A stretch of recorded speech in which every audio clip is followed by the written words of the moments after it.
The world of Dyscalculia.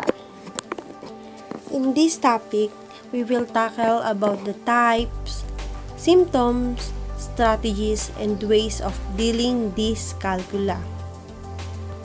The first one, what is Dyscalculia? Dyscalculia makes it hard to make sense of numbers and concepts like bigger and smaller. For example, people have trouble telling if a group of 5 apples is bigger than a group of 3 apples. This involves a set of skills called number sense. Experts say it's like color blindness from the word calcula. This Dyscalculia, it is all about the numbers or dealing hard to know the numbers, to calculate or to solve those problems. So it has Calcula has 6 types of Dyscalculia have 6 types. It is verbal, prognostic, lexical, graphical, diagnostic, and operational. So what is verbal? Verbal is difficulty using math orally. It is about reciting math problem, reciting math numbers, reciting math sentences. And the second one is prognostic. Prognostic it is difficulty manipulating concrete materials. It is about sizing different materials. Third one is lexical. Lexical is difficulty reading mathematic symbols. Those people is really hard to read those symbols about mathematics like multiplication, addition, subtraction, or any kinds of symbols about math. The fourth one is graphical. Graphical is about difficulty writing mathematic symbols. They are really hard to write those numbers. They don't understand. They can't. No. Fifth one is diagnostic. It is about difficulty understanding mathematical relationship. Nahihirapan sila kung ano yung they really hard to learn how to understand those or to solve those problems like 3 times 8 divided by 9. They really hard to understand the relationship of that numbers. The sixth to the last is operational. It is difficulty in performing a specific math operation. Yes, dito na nga yung papasok yung mga bata or yung mga taong hirap na hirap talaga mag-compute. Yung kagaya ng simple addition, they really had to perform that or to solve that problem because they don't know those numbers, they don't know those operations, they can't understand those operations. Next one is, what are the symptoms of dyscalculia? Dyscalculia is all about difficulty counting backwards of those numbers. They're really hard to count numbers from 10 to 1. And the second one is difficulty remembering basic facts. Yung mga simple addition, subtraction, they're really hard to understand that. Third one is slow to perform calculation, like reciting multiplication. They're really hard to recite those multiplication numbers. Weak mental arithmetic skills, a poor sense of numbers and estimation. They're really hard to add or subtract because they don't know those numbers or they don't know how to estimate. Third one is difficulty in understanding place value. They don't understand what is 100, tens, thousands, or 10,000. They don't know that. Addition is often the default operation. high levels of mathematic anxiety. Yes, maraming bata ang hard to understand those mathematics. Nagkakameron sila ng anxiety when it comes math. Some people depressed or they don't know what to do when it comes mathematical operation or mathematical problems. What part of brain affected by dyscalculia? According to Google, developmental dyscalculia tends to present as abnormalities in the parietal cortex and involves the cortical and subcortical regions. Recent studies have given the clarity on brain activity during numbers processing as well as calculation. The IPS or intraparietal sulcus is known to be the center for numerical processing. 5 strategies for managing dyscalculia. Yes, meron tayong 5 strategy para ma-manage natin yung dyscalculia. Number 1 is talk or write out a problem. So you can if you want to teach those children, you can talk to them about numbers or write those problems in papers so they can understand. The third one is draw the problem. Yes, it is very good technique to draw those problems so that children or people who has dyscalculia can understand.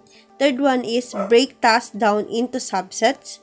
The fourth is use real-life cues and physical objects like using crayons. You can use crayons to be problems that can answer by holding this or touching those physical example. They can add 3 crayons plus 2 crayons. They can easily add those numbers because some people can hold it or can touch that thing. Number 5 is review often. Always review those children who have dyscalculia. According to Google, is dyscalculia related to the dyslexia?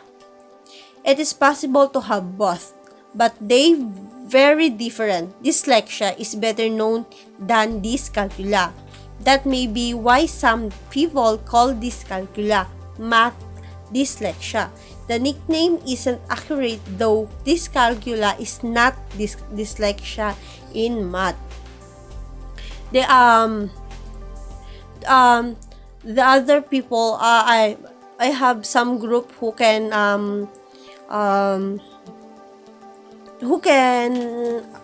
answer about dyslexia. So,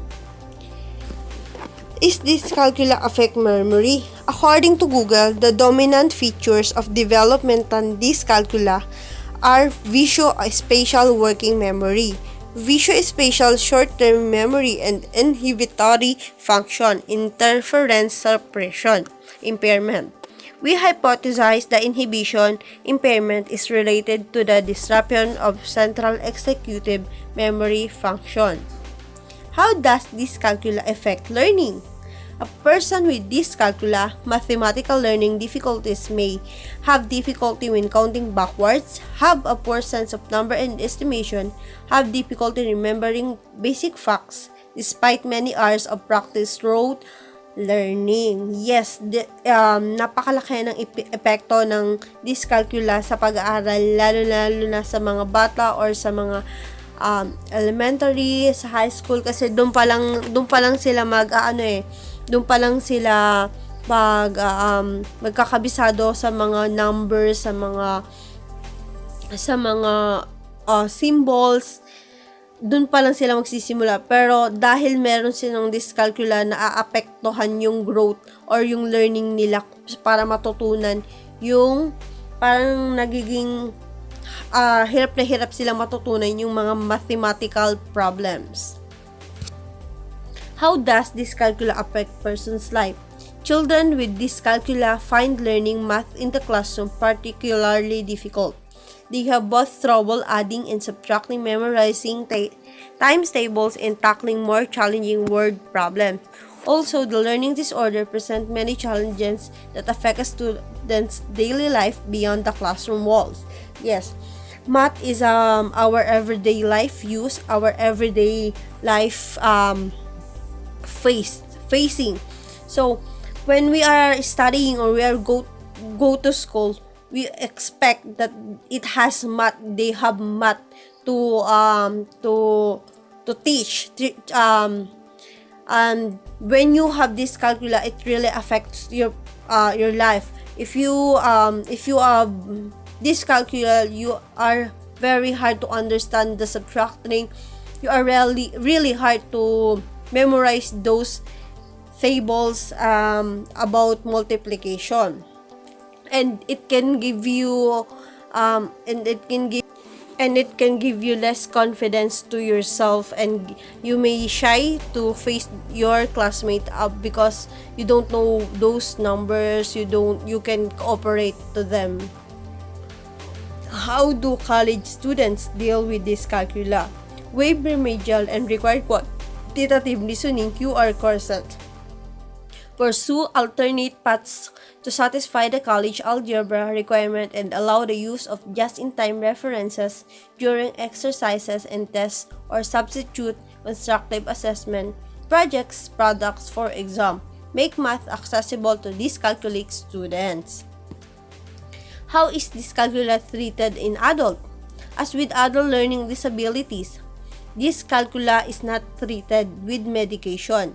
Rather, specialized learning strategies and strategic accommodation are used to help children and adults with the condition compensate for difficulties in approach math confidently. Yes, hindi po sakit ang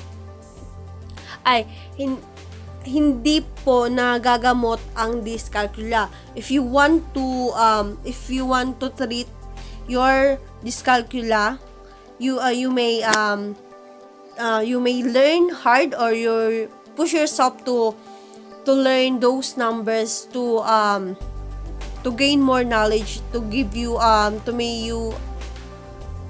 for you to more understand those problems about mathematics. Can you grow out of dyscalculia? While it is possible that children may grow out of some types of dyscalculia, especially a proposed type involving difficulty learning sequences and strategies. Gary, 1993. In most cases, your child will not grow out of dyscalculia. Can you diagnose dyscalculia? Only a trained healthcare or education professional can make a diagnosis. This self-test is a personal use only. Does your child have difficulty telling time on an analog clock? That's all.